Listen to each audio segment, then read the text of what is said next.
성경에는 꿈에 대한 이야기가 자주 나옵니다. 그 중에서도 오늘은 요셉의 꿈에 대해서 알아보도록 하겠습니다. 자, 첫 번째 우리 하나님은 요셉에게 꿈을 주셨습니다. 자, 요셉에게 꿈을 주신 하나님, 이 말씀을 가지고 우리는 깨닫게 되는 축복이 있을 줄 믿습니다. 요셉은 4명의 아내 중에 가장 사랑하는 라헬의 자녀입니다. 라헬의 아들로 12아들 중에 11번째로 태어났습니다. 야곱은 이 요셉을 다른 자녀들보다 특히 사랑했습니다. 그래서 채색 옷을 지어 입혔고 아버지가 특히 사랑하는 까닭에 형들의 미움을 받았습니다. 창세기 37장 3절에서 4절 말씀을 한번 보도록 하겠습니다. 창세기 37장 3절에서 4절 말씀입니다. 요셉은 노년에 얻은 아들이므로 이스라엘이 여러 아들보다 그를 깊이 사랑하여 위하여 채색 옷을 지었더니 그 형들이 아비가 형제들보다 그를 사랑함을 보고 그를 미워하여 그에게 은사가 불평하였더라. 그러는 중에 어느 날 요셉이 한 꿈을 꿉니다. 그리고 꿈에 요셉과 형제들이 밭에서 곡식을 먹는데 요셉의 단은 일어나고 그 형제들의 단은 요셉의 단을 둘러서 절하였다고 말합니다. 창세기 37장 6절에서 7절 말씀입니다. 창세기 37장 6절에서 7절 말씀입니다. 요셉이 그들에게 이르되 청컨대 나의 꿈을 들으시오. 우리가 밭에서 곡식을 먹더니 내 단은 일어서고 당신들의 단은 내 단을 둘러서서 절하더이다. 그리고 며칠 후에 요셉이 다시 꿈을 꾸게 됩니다. 해와 달과 11별이 자신에게 절을 하였다고 합니다. 창세기 37장 9절입니다. 창세기 37장 9절 말씀입니다.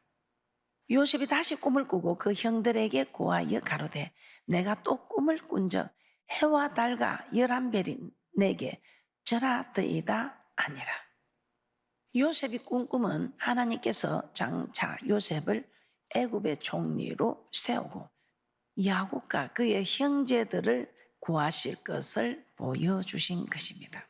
즉 요셉을 향한 하나님의 계획을 꿈으로 보여주신 것입니다.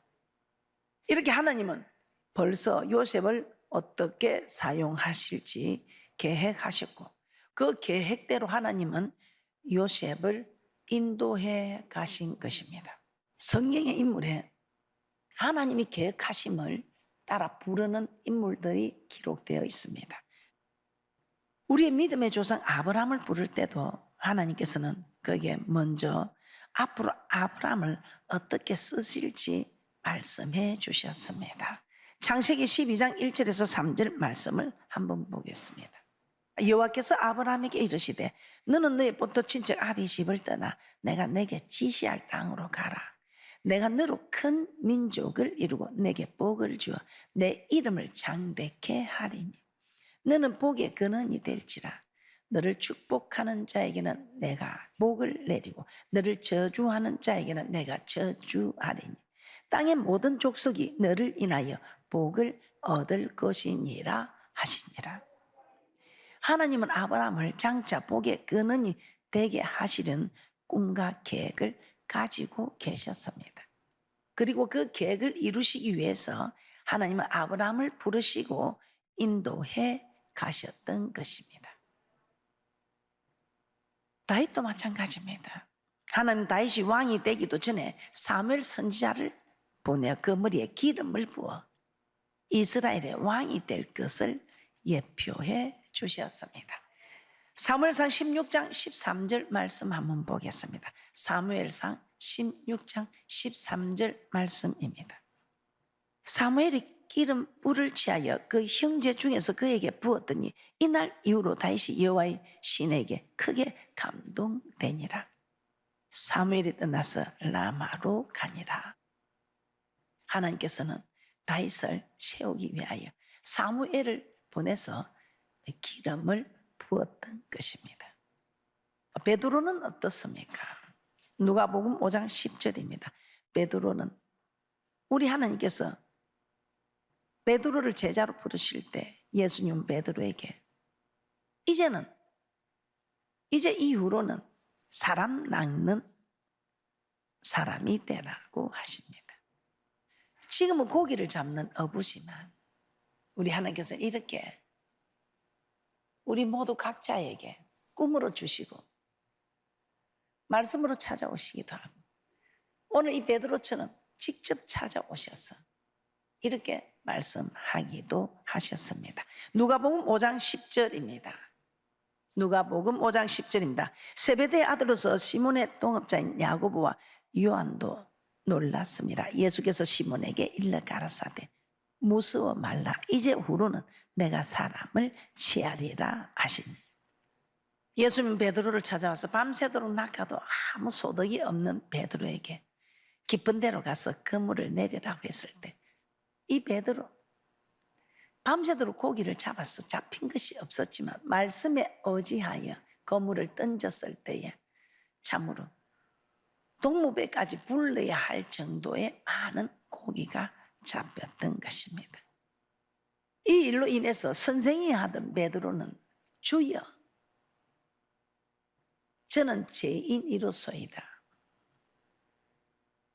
그러나 우리 주님께서 이 일을 계기로 고기 잡는 어부가 사람을 낚는 사람으로 이렇게 취할 것을 말씀하여 주셨던 것입니다. 우리는 지난 시간에도 우리 하나님께서 맡긴 직분에 대해서 알아보았습니다. 그래서 오늘 여러분들은 정말 말씀을 통해서 여러분들은 하나님께서 내게 꿈으로 말씀하셨나? 말씀을 주셨나? 깨닫게 하셨나? 직접 찾아오셨나? 은혜를 주셨나? 어떤 일에서든지 각자 하나님께서 하나님이 되셔서 내가 네 구주다 하시면서 여러분의 가야 할 길을 인도하셨습니다. 그래서 사도 바울은 이런 이야기를 했습니다. 너희는 그리스도의 몸이고 지체의 각 부분이다. 고린도전서 12장 27절에 이렇게 말씀합니다. 고린도전서 12장 27절입니다. 너희는 그리스도의 몸이요 지체의 각 부분이라. 몸에는 여러 지체가 있다고 우리는 지난 시간에 말씀을 들었습니다. 눈에 보이는 지체도 있지만 보이지 않는 지체도 있습니다. 눈에 보이는 지체도 참 큰 일을 하지만 눈에 보이지 않는 지체가 더 큰 일을 하는 일도 있다는 것입니다. 우리 지체 중에 쓸모없는 지체는 하나도 없다는 것입니다. 우리도 마찬가지입니다. 예수 믿고 교회에 들어온 순간 우리는 그리스도의 몸에 붙어 있어서 그 몸을 이루어가는 지체들입니다. 쓸모없는 지체는 하나도 없습니다. 이 말은 쓸모없는 성도는 하나도 없다 이 말이에요. 근데 아버지 집에 붙어만 있어도 정말 그 붙어 있는 자리를 채워주는 자리에 앉아주는 이 일만 해도 지금 여러분은 큰 일을 하고 있다는 것입니다. 사도 바울은 이런 이야기를 또 했습니다. 디모데후서 2장 20절에서 21절에 이 말씀이 기록되어 있습니다. 디모데후서 2장 20절에서 21절입니다. 큰 집에는 금과 은의 그릇이 있을 뿐 아니요 나무와 질그릇도 있어 기히 쓰는 것도 있고 천이 쓰는 것도 있나니 그러면 누구든지 이런 것에서 자기를 깨끗하게 하며 기히 쓰는 그릇이 되어 거룩하고 주인의 쓰심에 합당하며 모든 선한 일에 예비함이 되리라 이렇게 말씀하셨습니다. 우리는 그릇의 용도도 다 다릅니다. 밥을 담는 그릇, 국물을 담는 그릇, 반찬을 담는 그릇, 과일을 담는 그릇 다 우리는 쓰임새가 다릅니다. 하나도 쓸모없는 그릇은 없다는 것입니다. 좀 크기가 다르고 모양이 다르고 해도 쓰이는 곳이 다를 뿐이지 다 쓰임을 받고 있다는 것입니다. 우리는 이 지체들로서 우리 하나님 주신 이 직분을 잘 감당해야 할 줄 믿습니다. 그래서 우리는 이 지체로서 교회에서 또 직분을 받아서 이 직분을 받는 이유가 무엇입니까? 이 직분을 받는 이유는 정말 성도를 온전케 하고 그리스도의 몸을 세우게 하기 위함이라고 합니다. 오늘 제가 이 자리에서 이렇게 말씀을 전하고 여러분은 또 오늘 이 주일을 위해서 많은 분들이 보이는 곳에서 보이지 않는 곳에서 알게 모르게 봉사를 합니다. 그 봉사를 하는 이유가 무엇이라고 합니까? 에베소서 4장 11절에서 12절입니다. 그가 혹은 사도로 혹은 선지자로 혹은 복음 전하는 자로 혹은 목사와 교사로 주셨으니 이는 성도를 온전케 하며 봉사의 일을 하게 하며 그리스도의 몸을 세우려 하심이라. 우리에게 직분을 주셨습니다. 이 직분을 맡은 분들은 직분을 잘 감당할 때에 성도들의 믿음이 자라도록 도와주고 또 교회 각종 일에 봉사를 하고 이 일들이 그리스도의 몸을 세워나가는 것이라고 합니다. 자, 그래서 우리 하나님께서 쓰시고자 할 때 여러분은 기꺼이 쓰임을 받아야 합니다. 하나님께서 쓰시고자 할 때 쓰임을 받지 못하면 버림을 받게 됩니다. 우리가 하나님께서 우리에게 교회를 통해서 사람을 통해서 우리에게 요구할 때 그 요구를 들어주지 않으면 우리 하나님께서는 다른 사람을 통해서 그 일을 이루어 가십니다. 그러나 그 일에 쓰임을 받지 않았을 때 축복을 기대할 수는 없다는 것입니다. 축복을 받지 못하여 오히려 멸망할 수 있다는 것입니다. 어떻습니까? 여러분은 어떻게 하셨습니까? 하나님께서 쓰시고자 할 때 쓰임 받기를 거절하셨습니까? 내가 아니라도 할 사람 많은데 거절하셨습니까? 쓰임 받기를 거절하셨다면 거절받게 됩니다.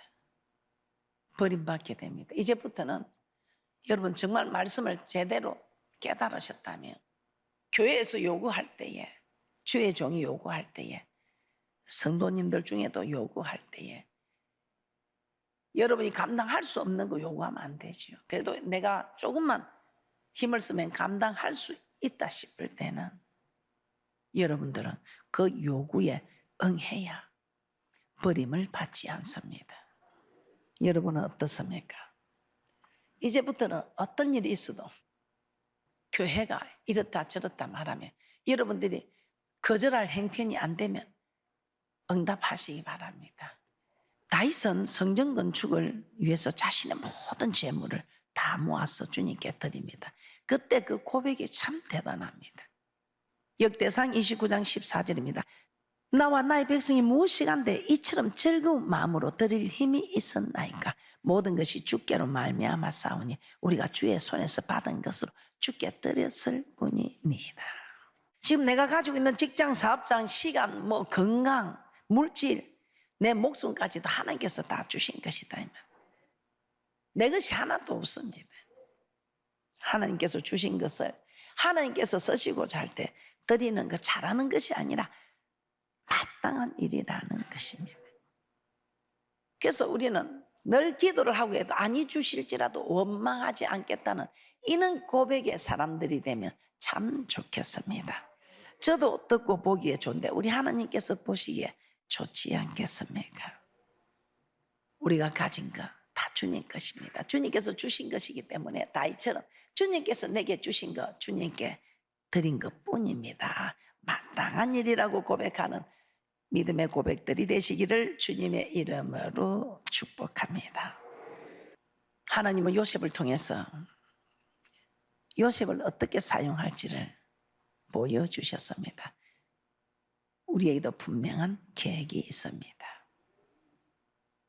나를 통해 일하실 것이 분명히 있다는 것입니다. 우리에게 허락한 직분, 교회를 통해서 받은 것 같지만 하나님께서 주신 것입니다. 그래서 직분을 잘 감당하셔서 직분을 잘 감당하지 못하여 버림받는 일이 없도록 잘 감당하는 분들이 되시기를 주님의 이름으로 축복합니다. 요셉의 꿈은 무엇인가? 요셉의 꿈에 대해서 한번 살펴보도록 하겠습니다. 여러분은 어떤 꿈을 꾸고 있습니까? 요셉은 어떤 꿈을 꾸었을까요?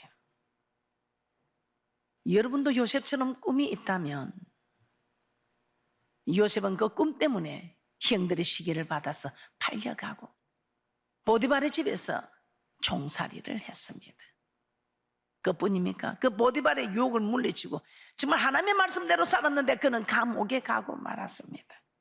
나주 하나님 테스트하는 일에 이 요셉은 그 꿈을 꾸고 꿈을 바라봤기 때문에 요셉은 모든 것을 견딜 수 있었고 애굽의 총리까지 되고 자기를 버린 그 형제들을 다시 인도하여 저 천국의 꿈을 함께 꾸게 했던 것입니다. 오늘 요셉의 꿈이 무엇인지 한번 보겠습니다. 여러분도 이 꿈이 있다면 어떤 어려움도 참고 견딜 수 있습니다. 그러나 요셉처럼 이 꿈이 없다면 여러분들은 힘들고 어려울 때 좌절하고 낙담하여 주님을 버리게 될 것입니다.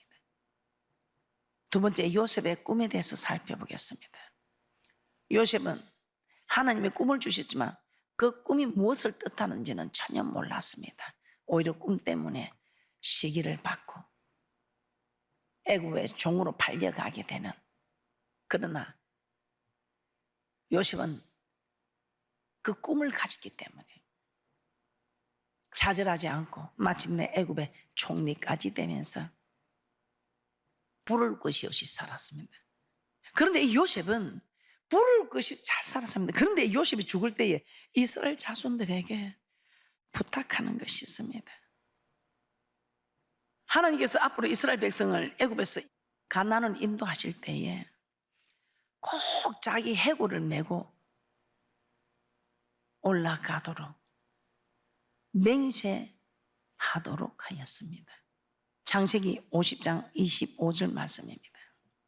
창세기 50장 25절입니다. 요셉이 또 이스라엘 자손에게 명세시켜 이르기를 하나님의 정령 너희를 권고하시리니 너희는 여기서 내 해골을 메고 올라가겠다 하라 하였더라. 요셉은 자신의 육체를 애굽 땅에 두지 말고 가나안 땅에 가져가라고 한 것입니다. 이에 이스라엘 백성들이 애굽에서 나올 때 요셉의 유언대로 모세는 요셉의 해골을 취하였다고 합니다. 출애굽기 13장 18절에서 19절입니다. 그러므로 하나님이 홍해의 강야 길로 돌려 백성을 인도하시며 이스라엘 자손이 애굽 땅에서 항우를 지어 나올 때에 모세가 요셉의 해골을 취하였으니 이는 요셉이 이스라엘 자손으로 단단히 맹세케 하여 이르기를 하나님 필년 너희를 권고하시리니 너희는 나의 해골을 여기서 가지고 나가라 하였음이었더라. 이스라엘 백성들은 요셉에게 맹세한 대로 그들이 애굽에서 나갈 때에 가나안으로 요셉의 해골을 가지고 나갔던 것입니다. 이 가나안 땅은 성경에서는 천국을 의미하는 것입니다. 요셉은 비록 애굽에서 총리로 부와 명예를 얻고 부족함이 없이 살고 있었지만 그의 꿈은 항상 하늘에 두고 있었다는 것을 알 수 있습니다. 세상에서 화려하게 살고 있었지만 그의 꿈은 천국에 가는 것이었다 이 말입니다. 요셉의 천국에 들어가는 것이 꿈이었기에 보디발 아내의 유혹도 물리칠 수 있었고 자기들을 판 형제들을 용서할 수도 있었던 것입니다. 세상에 소망을 두고 살았다면 보디발 아내를 유혹을 왜 합니까? 그 유혹을 받아들이지. 세상에 소망을 가졌다면 그 형제들을 용서합니까? 아니, 복수를 해야지요. 그런데 이 땅에 욕심이 있는 분들은 용서도 하지 않고 유혹도 물리치지 않습니다. 그런데 이 땅에 욕심이 있고 한 일이 아니고 이 땅의 꿈이 아니고 저 맹세한 땅 천국에 들어가는 이 꿈을 붙잡고 있기 때문에 그 형들에게 복수도 하지 않고 그 보디발의 유혹에 넘어가지도 않고 자기 자신을 지킬 수 있었던 것입니다. 다윗도 마찬가지입니다. 다윗이 사울만 죽여버리면 왕이 됩니다. 이 땅의 일만 바라본다면 다윗은 사울을 죽여버립니다. 그 나라를 구해줬는데 10년 동안 쫓겨다니면서 이미 하나님이 기름을 다윗에게 부어주었습니다. 사울만 죽여버리면 그는 왕이 된다 이 말입니다. 이 땅의 일을 바라봤다면 자기는 이 땅의 왕인데 왕이 될 수 있는데 그렇게 했을 것입니다. 그런데 다윗은 이 땅에 꿈을 두지 않고 저 맹시한 땅, 가나안 땅, 저 천국에 꿈을 꾸고 있기 때문에 죽일 수 있는 기회를 2번이나 주었지만 사울을 죽이지 않고 하나님의 말씀에 선지자를 상하게 하지 말라는 하나님의 말씀에 기름 부은 자를 상하게 하지 말라는 하나님의 말씀 때문에 죽일 기회가 와도 죽이지 않고 그렇게 고통을 당하고 쫓겨다녔던 것입니다. 이 땅의 왕이 되는 것이 꿈이었다면 다윗은 사울을 처리할 수밖에 없습니다. 우리아의 아내를 취하고 우리아의 아내 밧세바를 가늠하고 죄의식도 없었을 것입니다. 그런데 다윗은 이 땅의 꿈이 아니고 저 천국의 꿈이었습니다. 그래서 이 땅에 일어난 일이지만 하나님의 뜻대로 살지 못했기 때문에 애통해하고 눈물을 흘리며 회개하였습니다. 그리고는 다시는 그와 같은 죄를 범하지 아니하였던 것입니다. 이처럼 천국의 꿈을 둔 사람들은 말씀대로 살아갑니다. 행여나 죄를 범했더라도 애통해하며 회개하고 다시는 같은 죄를 짓지 않으려고 합니다. 오늘 여러분들도 정말 여러분이 바라는 것이 이 땅이 아니고 천국인 것을 여러분의 신앙은 어떻습니까? 천국의 목표를 두고 있습니까? 여러분 이 땅에서 잘 되고 잘 사는 것을 꿈꾸며 살았다면 교회 생활하면서 조금 마음이 상하면 떠납니다. 그리고 응답이 빨리 되지 않으면 좌절하고 주저앉습니다. 그러나 저 천국에 가는 것을 꿈으로 삼고 사는 사람, 좀 힘들고 어려워도 좌절하지 않고 떠나지 않고 끝까지 견디고 있습니다. 여러분은 천국의 꿈을 둔 사람입니까? 이 땅의 꿈을 둔 사람입니까? 사도 바울의 고백처럼 이 땅의 꿈뿐이면 우리는 너무 불쌍한 자지요. 그러나 우리는 이 땅이 아니고 저 맹세한 땅입니다. 그래서 저도 좋은 세상을 어떻게 만들어야 생각하는데 좋은 세상이 이미 만들어져 있습니다. 그곳에 우리가 들어가려고 애만 쓰면 됩니다. 그래서 저 별 걱정 안 합니다. 이 땅에서 저 좋은 세상 만들어진 눈물도 감돌고 고통도 없는 저곳에 들어가기를 힘쓰기만 하면 되는 것입니다. 그러기 위해서 여러분들도 이 땅의 꿈을 두지 마시고 저 맹세한 땅의 꿈을 두는 귀한 분들 되시기를 주님의 이름으로 축복합니다. 고린도후서 4장 18절 말씀을 한번 보겠습니다. 고린도후서 4장 18절 말씀입니다. 우리의 돌아보는 것은 보이는 것이 아니요 보이지 않는 것이니 보이는 것은 잠깐이요 보이지 않는 것은 영원함이니라. 여러분은 눈에 보이는 것을 쫓아갑니까? 보이지 아니하는 영원한 것을 쫓아갑니까? 아주 힘들고 어려운 질문입니다. 그러나 보이는 것은 분명히 내가 떠날 때 다 사라진다는 것입니다. 보이지 않는 영원한 것은 다 있다는 것입니다. 눈에 보이는 그 세상은 잠깐 있다가 사라질 것입니다. 우리가 죽으면 다 사라지고 마는 것. 그러나 영원한 것은 보이지 않는 것입니다. 우리 눈에 보이지 않는 이 천국만이 영원한 것입니다. 잠깐 있다가 사라지는 세상을 바라보는 것은 어리석은 일입니다. 육신의 눈으로는 보이지 않지만 영원한 천국에 들어가는 꿈을 꾸는 지혜로운 분들이 되시기를 주님의 이름으로 축복합니다. 영원한 천국을 들어가는 것을 꿈꾸는 분들은 요셉처럼 죄를 이길 수도 있고 다윗처럼 말씀에 순종할 수도 있고 자신의 죄에 대하여 애통하며 회개할 수도 있습니다. 그리고 사도 바울처럼 하나님 일을 하면서도 계속되는 고난과 고통도 이겨낼 수 있다는 것입니다.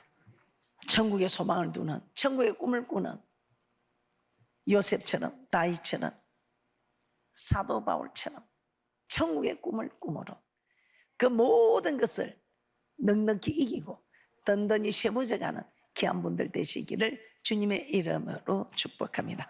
말씀을 정리해 보겠습니다. 하나님은 요셉에게 꿈을 주셨습니다. 이는 요셉을 향한 하나님의 계획을 보여주신 것입니다.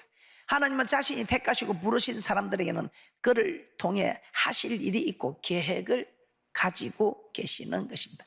오늘날 우리에게도 하나님은 계획을 가지고 계시고 하실 일이 있다는 것입니다.